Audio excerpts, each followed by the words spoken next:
Welcome to Daily Dose of Parenting, your one-stop destination for all things related to the beautiful journey of parenthood.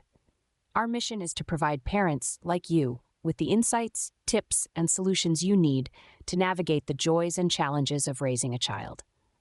From sleep schedules to solid foods, teething signs to developmental milestones, we cover it all. We believe that knowledge is power, and with the right understanding, we can all become better, more effective caregivers. We invite you to join our community where we learn and grow together, enriching our parenting experiences one day at a time.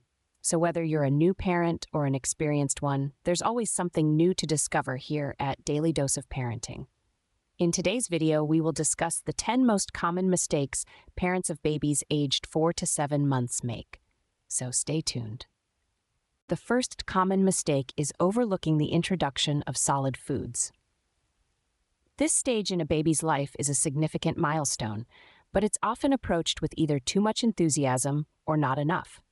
It's essential to introduce solid foods at the right time, typically around 6 months of age, but this isn't a hard and fast rule.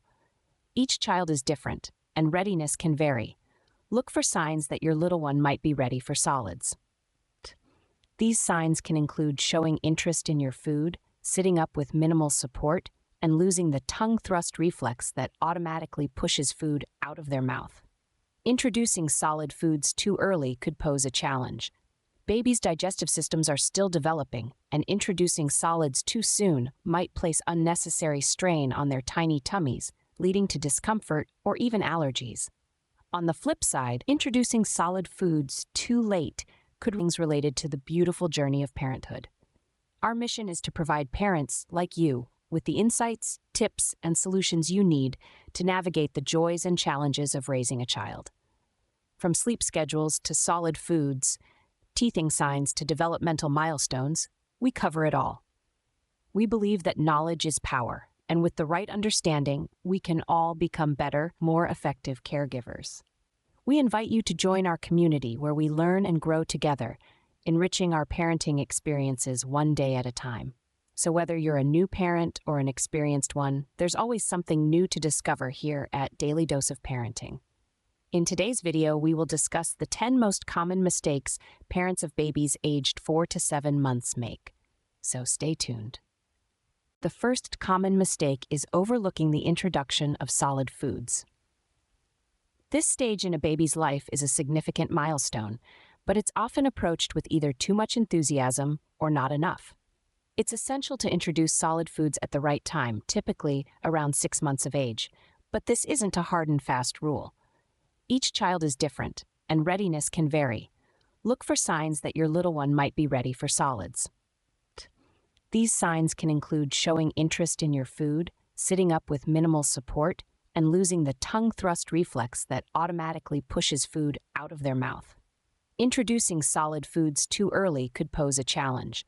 Babies' digestive systems are still developing, and introducing solids too soon might place unnecessary strain on their tiny tummies, leading to discomfort or even allergies.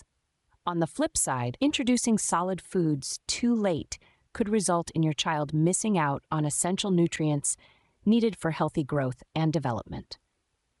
It's also important to remember that the transition to solid foods isn't a sudden shift. It's a gradual process that takes time and patience. Your baby will still be getting most of their nutrition from breast milk or formula during this transition. The goal of introducing solids is to expose your baby to different tastes and textures and teach them how to swallow foods. Don't feel pressured to rush this process. It's okay if your baby only takes a few bites at first. What matters is that they're getting the exposure and learning new skills. And remember, this transition should be enjoyable for both of you. So keep the atmosphere light and positive and follow your baby's cues. While it's crucial to introduce solid foods at the right time, it's equally important to introduce a variety of foods. This includes fruits, vegetables, grains, and proteins, all pureed or mashed to the right consistency for your baby's developmental stage. Remember, every baby is unique, and the transition to solids should be tailored to their individual needs. There's no one-size-fits-all approach when it comes to introducing solid foods. Understanding your baby's readiness, introducing solids at the right time, and offering a variety of foods will ensure a smooth and successful transition. The second mistake often made by parents is misjudging their baby's sleep patterns. As your little one grows, their sleep pattern naturally evolves. It's not uncommon for a baby to start sleeping for longer stretches at night and take fewer naps during the day. However, these changes don't always happen on a predictable schedule, and that's where the challenge lies. So why is it so important to understand and adapt to your baby's changing sleep patterns? Well, sleep is crucial for your baby's development. It's during those precious hours of slumber that their bodies grow and their brains process everything they've learned during their waking hours. When a baby doesn't get enough sleep or their sleep is fragmented, it can affect their mood, their ability to learn, and even their physical growth. Unfortunately, it's easy to misjudge a baby's sleep needs. You might think that keeping them up later will make them sleep longer at night. But in reality, an overtired baby often has more difficulty falling asleep and staying asleep. And while it may be tempting to cut out daytime naps in the hope of promoting better nighttime sleep, this strategy can backfire, leading to an overtired, cranky baby. Instead, try observing your baby for signs of sleepiness, like yawning, rubbing their eyes, or becoming fussy, and put them to bed when these signs appear. It's also a good idea to establish a predictable bedtime routine to help your baby wind down and understand that it's time for sleep. This could include activities like a warm bath, a bedtime story, or a lullaby. Remember, every baby is unique, and what works for one may not work for another. It's all about finding the right balance and rhythm that works for your baby and being flexible enough to adjust as their needs change. The third mistake is ignoring signs of teething.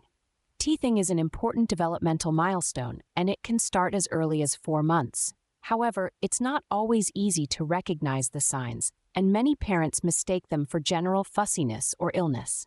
So how do you spot teething? You might notice your baby drooling more than usual.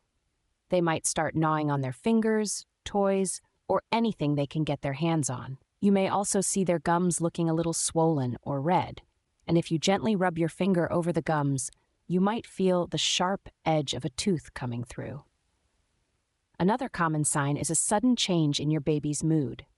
They might become more irritable, especially in the late afternoon and evening. Ignoring these signs and dismissing them as just a fussy phase could leave your baby in discomfort. They're not being cranky without reason. They're trying to communicate that something's bothering them. And that's where you step in, armed with remedies to soothe their teething woes. First off, try giving them a teething ring or a cold spoon to chew on. The pressure can help alleviate the pain. If they've started on solids, chilled fruit like a piece of banana or cucumber can work wonders.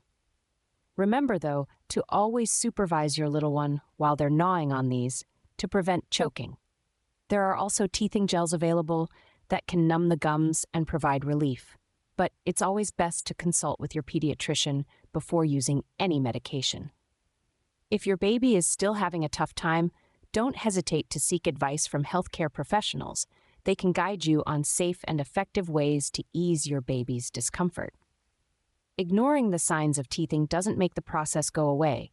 It only prolongs your baby's discomfort. So keep an eye out for those signs and take steps to soothe your baby. Remember, every child is unique, and they may not show all the typical signs of teething. So trust your instincts. You know your baby best. Being aware of teething signs can help you help your baby navigate this uncomfortable phase. The fourth common mistake is neglecting to baby-proof the home. As your little one grows, they become more mobile, and with mobility comes a whole new world of exploration. Babies are naturally curious, and they'll want to touch, taste, and play with everything they can get their tiny hands on. This curiosity, while essential for their development, can lead them into potentially dangerous situations if the home is not adequately baby-proofed. Baby-proofing is not just about putting up gates and locking cabinets, although those are important steps. It's about anticipating your baby's next move and making sure they can explore their world safely. You might be surprised at how quickly your baby can get around even before they start crawling. Never underestimate your baby's ability to move and explore. Start by getting down on your baby's level. This perspective can help you spot potential hazards you might overlook from your vantage point. Look for small objects that could be a choking hazard, cords that could be pulled, and furniture that could be climbed. Secure heavy furniture to the wall to prevent tipping, and cover sharp corners with padding. Electrical outlets should be covered, and blind cords need to be out of reach. Always keep cleaning products, medications, and other potentially harmful substances locked away or in high cupboards. Remember, baby-proofing should be a continuous process. As your baby grows and learns new skills, new hazards can present themselves. The fifth mistake is failing to establish a consistent feeding schedule. Now, let's dive into why a regular feeding schedule is so crucial during this 4 to 7 month period. A feeding schedule is not just about ensuring your baby gets the right nutrition at the right time. It's also about creating a sense of predictability and routine that can have a profound impact on your baby's day-to-day life. For starters, a consistent feeding schedule aids digestion. When feedings happen at the same times every day, your baby's digestive system can get into a rhythm. This rhythm can reduce issues like gas, constipation, or diarrhea, which are often linked to irregular feedings. Moreover, a feeding schedule can also influence your baby's sleep patterns. Imagine this: if your baby is used to eating at certain times, they'll also start to sleep around the same times. This consistency can help your baby sleep better and longer, making nap times and bedtime a lot less stressful for you and your little one. But what happens when there's no consistency in feeding? Well, it can lead to irregular eating habits. Your baby might start to associate feeding with comfort rather than hunger, leading to overeating or undereating. Inconsistent feeding can also cause your baby to wake up more frequently during the night for feedings, disrupting their sleep and yours. So, how do you establish a feeding schedule? It's all about observation and adjustment. Start by noting down when your baby naturally wants to eat and sleep. Then gradually adjust these times to create a schedule that works for both of you. Remember, it's essential to be flexible and responsive to your baby's cues, adjusting the schedule as necessary to accommodate growth spurts or changes in routine. In conclusion, a feeding schedule is more than just a timetable for when your baby eats. It's a tool that helps create a predictable environment, aids digestion, promotes better sleep, and prevents irregular eating habits. Creating and maintaining a feeding schedule can help your baby develop healthy eating habits. The sixth common mistake is over or underestimating developmental milestones. Every baby is unique, and so is their developmental journey. It's a common pitfall for parents to compare their child's progress to that of other babies. This comparison can lead to unnecessary worry if your baby isn't hitting milestones at the same time as their peers. Remember, developmental milestones are just guidelines, not strict timelines. Yet, we shouldn't swing too far in the other direction and completely ignore these milestones either. They serve as markers to help us understand how our baby is growing and learning. If your child is consistently missing several milestones, it could be a sign that they might benefit from early intervention services. Some parents might feel a sense of competition, eager for their baby to crawl, walk, or talk before others. But rushing these milestones can put undue pressure on both the baby and the parents. It's essential to allow your baby to progress at their own pace. Their early years should be about exploration and enjoyment, not pressure and speed. On the other hand, some parents might underestimate their baby's abilities, not realizing that their little one is ready to take on new challenges. This might mean they're ready to start solids, sit up independently, or even take their first steps. It's crucial to observe your child closely, provide opportunities for growth, and encourage them when they show signs they're ready to reach a new milestone. The seventh mistake is not engaging in enough interactive play. This might seem like a small oversight, but it can have significant consequences for your baby's development. You see, babies in the 4 to 7 month age range are like little sponges, ready to soak up all the learning experiences we can provide. Interactive play is a major key to unlocking a world of cognitive and motor skills development. When we talk about interactive play, we're talking about play that stimulates your baby's senses, encourages exploration, and fosters learning. It's not just about having fun, although that's certainly a big part of it. It's about creating opportunities for your baby to interact with the world around them, to understand cause and effect, and to start making sense of how things work. When we neglect interactive play, we're potentially missing out on a golden opportunity to promote our baby's development. Babies who don't get enough interactive play may not develop their cognitive and motor skills as quickly or as fully as they could. But what does interactive play look like? It can come in many forms. It could be as simple as playing peekaboo, singing songs together, or exploring different textures with toys. It could also involve activities that encourage movement, like helping your baby reach for a toy or encouraging them to roll over. Remember, you don't need expensive toys or gadgets to engage in interactive play.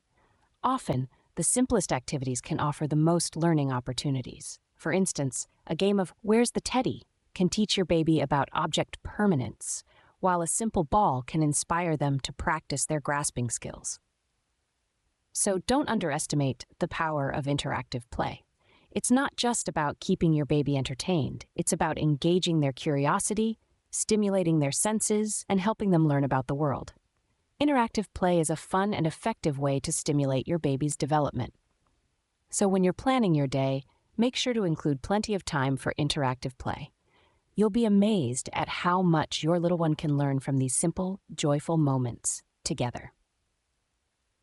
The 8th mistake is skipping reading time with your baby.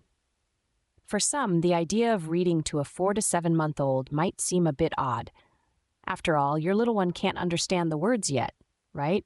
Well, that's true, but there's much more to reading than just the words on the page. Reading aloud to your baby is a multi-sensory experience that stimulates their brain in multiple ways.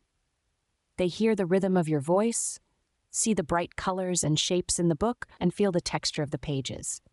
Each of these experiences is a building block for their developing senses and cognitive skills. Through reading, you're laying the groundwork for your baby's language development.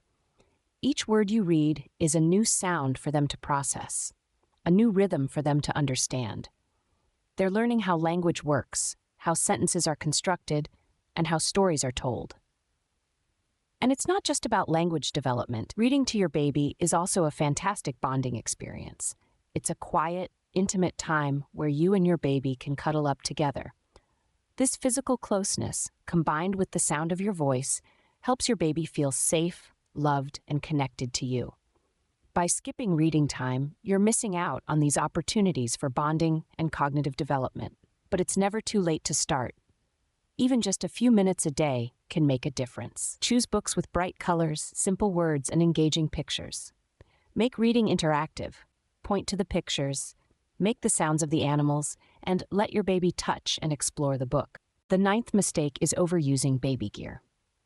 So let's dive deeper into this.